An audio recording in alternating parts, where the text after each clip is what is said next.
Hello guys! Ngayon, pupunta kami ng husband ko sa 13 Martires sa Registry of Deeds. Kasama lang ako kung paano itong ginagawa niya kasi meron siyang 3 title na nilalakad. Ita-transfer niya tapos may magbabayad ng entry. Kung nagmotor tayo, basang-basa na tayo. Madalas din kami dyan sa BIR.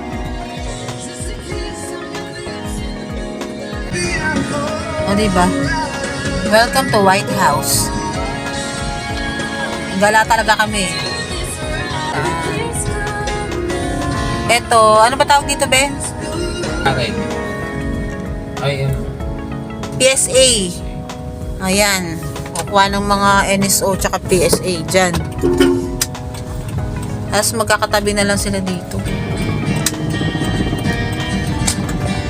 Magkakatabi BIR, PSA, RD, ano pa?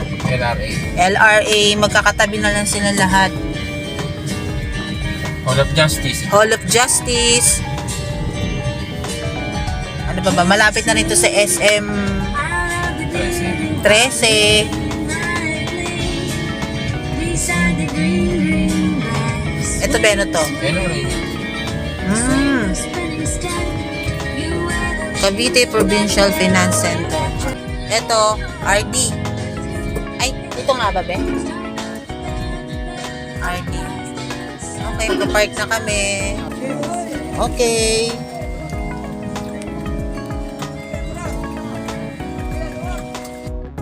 Magmamas kami. Guys, kasi bawal ng walang mask sa loob. Hanggang ngayon. Mahigpit ang RD. Kailangan magmask. Okay, pababa na kami.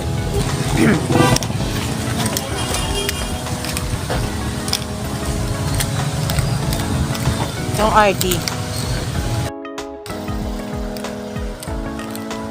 Ito guys, ang Registry of Deeds. Yan. Bagong renovate to eh. Kaya maganda na siya. Sino papasok ba? Ikaw lang. Ang pasok ko din ako. Saan ang daan?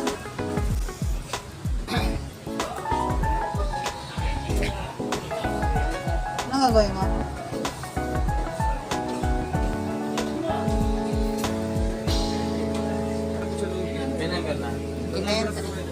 Okay.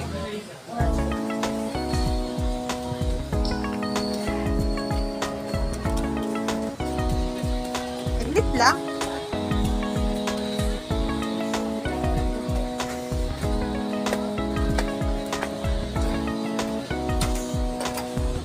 Ay, daming tao.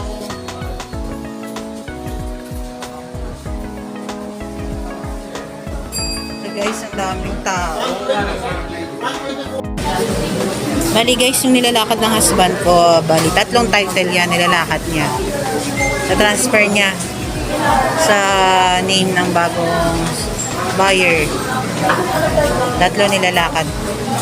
Kaya mahirap. Tsaga-tsaga lang para kumita. Siyempre, ano pa hinihintay natin? Entry lang, babayaran. Entry, magbabayad ka na. Oh. Yan gusto magpa-transfer ng title, ng palakad. Ayan. Mura lang maningil yan. Mabilis pa. Walang kuskus balungos.